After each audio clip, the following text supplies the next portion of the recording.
ओम श्री साई राम। ओम श्री साई सुंदर रूपाय नमः। 79। जिनका रूप अति सुंदर है, ऐसे श्री साई को हमारा सादर प्रणाम। 23 नवंबर 1926 के प्रातः काल में मंगल वाद्यों के निनादों में प्रत्यक्ष परमेश्वर ने आंध्र प्रदेश के पुट्टपर्ती इस छोटे देहात में जन्म लिया। सांवली सतेज कांति, घुंघराले बाल, मानो किसी की नजर न लगे, इसलिए जन्मतः गाल पर तिल। ऐसा सुंदर देखते ही उस बालक की माता ईश्वरम्मा, दादी लक्ष्मम्मा और उनकी पड़ोसन सुबम्मा, इनको अत्यानंद हुआ।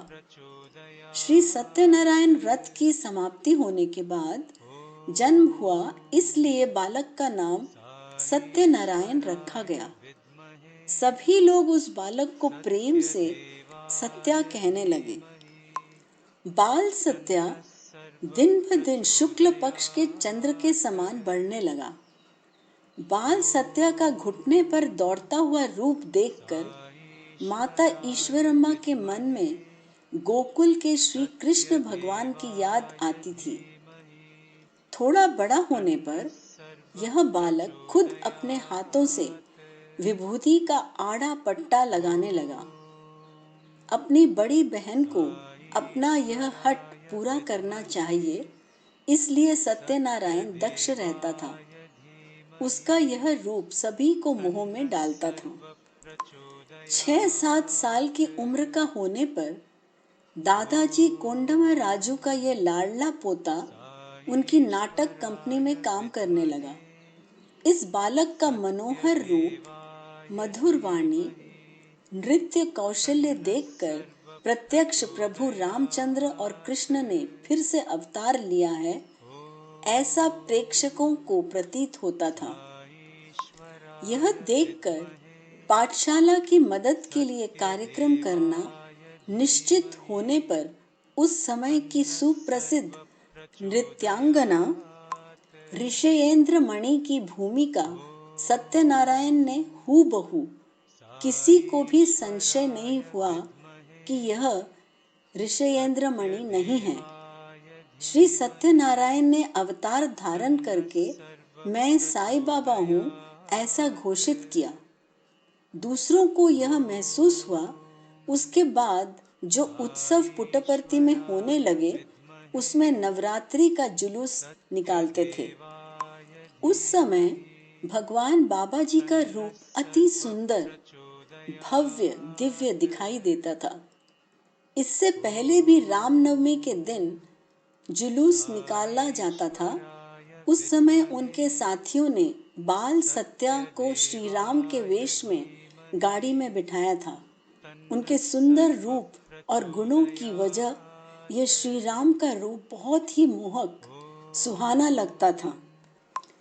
परंतु नवरात्रि के उत्सव में स्वामी जी का रूप अलौकिक दिखाई देता था। 1946 के नवरात्रि के उत्सव में सर्वप्रथम स्वामी जी का जुलूस पालकी में निकालना भक्तों ने निश्चित किया और स्वामी जी ने उनका हट पूरा किया। उस समय उपस्थित भक्तों को हर रोज मदुराई की मीनाक्षी, काशी की विशालक्षी, कांची की कामाक्षी, इस प्रकार के अलग अलग अनुपम सौंदर्य का दर्शन स्वामी जी में दिखाई देता था। कभी वे शिव शक्ति रूप में दिखाई देते थे। इस दर्शन का लाभ जिनको मिला, वे भक्त धन्य हुए हैं। परमेश्वर के सुंदर रूप का गुणगान करने की भक्तों की परंपरा बहुत प्राचीन है। ऋषि मुनि ने इस सौंदर्य का गुणगान अनेक बार किया है।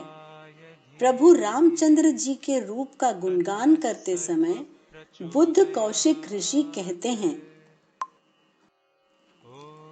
ध्यायेदाजानुबाहुं घृतशरधनुषं बद्ध पद्मासनस्थं पीतं वासो वसानं नव कमलदल स्पर्धि नेत्रं प्रसन्नं वामारूढ़ सीतामुख कमल मिल्ल लोचनम नीरदाभम नानालंकार दीप्तम ददत मुरु जटामंडलम रामचंद्रम। अर्थात घुटने तक हाथ, हाथ में धनुष बाण लिए हुए, बद्ध पद्मासन डालकर बैठे हुए, पीतांबरधारी विकसित कमल दल के साथ स्पर्धा करने वाले नेत्र जो प्रसन्न हैं, जिनकी दृष्टि उनकी बाईं गोद में बैठी हुई सीता जी के मुख कमल पर स्थिर है, जल आच्छादित मेघ समान कांति वाले और नानाविध भूषणों से अधिक शोभायमान दिखाई देने वाले, जिन्होंने माथे पर जटा भार मंडन की तरह धारण किया हुआ है, ऐसे प्रभु रामचंद्र जी का ध्यान करना चाहिए। पांडुरंग के रूप का वर्णन करते समय संत ज्ञानेश्वर कहते हैं, पांडुरंग कांति दिव्य तेज झलकती, रत्न कील फाकती प्रभा, अगणित लावण्य तेज पूंजाल कले, न वर्णवे तिची शोभा। अर्थात पांडुरंग कांति का तेज दिव्य है, पहनी हुई उनकी रत्नमाला की प्रभा तेज चारों दिशा में छा गई है। पांडुरंग की मूर्ति का लावण्यमय तेज इतना मनोहर है, जिसकी शोभा का वर्णन नहीं किया जा सकता। मेघ श्यामल जटाधारी श्री राम का ध्यान धरो आजानुबाहु का, धृतशर धनुष्य का धरो ध्यान, बद्ध पद्मासन स्थित पीतांबर धर का, धरो ध्यान नव कमल सदृश नेत्रों का, वामांगी सीता शक्ति वह भी धरे ध्यान अद्वैत का, धरो ध्यान नान संकट दीप्ति का। इस प्रकार परमेश्वर के सौंदर्य का अनेक प्रकार से वर्णन भक्तों के द्वारा किया गया है। शिरडी साईनाथ की काकड़ आरती में भी काकड़ आरती करतो साईनाथ देवा, चिन्मय रूप दाखवी घेऊनी बालक लघु सेवा, ऐसा कहा है, हे साईनाथ देवा, मैं काकड़ आरती करता हूँ, आपका चिन्मय रूप दिखाकर इस बालक की छोटी सी सेवा स्वीकार कीजिए। श्री सत्य साई सुप्रभातम में भी देशांतरागत बुधास्तव दिव्य मूर्तिम संदर्शनाभिरति संयुक्त चित्त वृत्त्या। इसका अर्थ है, अन्य देश से विदेश से शिक्षित लोग आपके दर्शन के लिए आए हैं। उन्हें आपके दैवी शरीर का दर्शन करने की बहुत उत्कंठा जिज्ञासा है। इस प्रकार का वर्णन है। भक्तों ने भगवान बाबा जी को विविध देवताओं के रूप में देखते हुए उनके सौंदर्य का वर्णन इस प्रकार किया है। श्री कृष्ण रूप सुंदर श्याम मुरारी साई गोपाला श्री हरि। देवी स्वरूप जैसे सुंदर वदनी सगुण मनोहरी, मंद हास्य स्मित शशि वदनी, चंदन कुमकुम अलंकृत वदनी, साई महेश्वरी राज राजेश्वरी।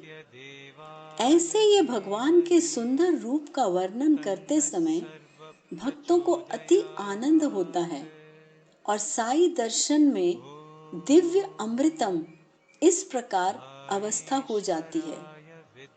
इस सुंदर रूप के दर्शन से क्या होता है? स्वामी जी ने खुद भक्तों को अपना दर्शन किस प्रकार लेना है इस बारे में कहा है। जिस समय स्वामी जी दर्शन देने आ जाते हैं, तब मंद संगीत शुरू होता है।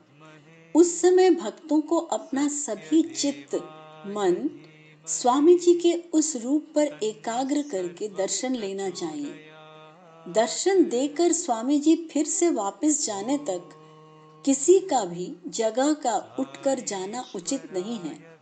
इसका कारण यह है कि स्वामी जी की दिव्य देह के जरिए जो शक्ति प्राप्त होती है वह प्राप्त करने से हम वंचित हो जाते हैं। भगवान के सुंदर रूप का दर्शन लेना यह एक आंतरिक अनुभव है। एक श्रेष्ठ शास्त्रज्ञ डॉक्टर फ्रैंक बर्नोस्की ने किर्लियन कैमरा से लिए हुए स्वामी जी के छाया चित्रों में स्वामी जी के आसपास सफेद, गुलाबी, नीले, सुनहरे और चंदेरी ऐसी शक्ति के दिव्य वलय दिखाई देते थे। डॉक्टर बर्नोस्की को यह वलय देखकर आश्चर्य हुआ, क्योंकि आज तक इस प्रकार के वलय उन्होंने किसी के भी आसपास नहीं देखे थे।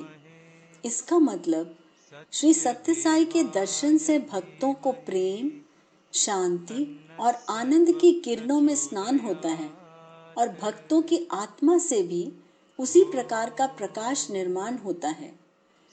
दर्शनम पापनाशनम, ऐसा जो वर्णन है वह श्री सत्य साई बाबा जी के सुंदर रूप दर्शन संदर्भ में अत्यंत उचित ही है। ओम श्री साई सत्य साई नाथ अर्पणमस्तु।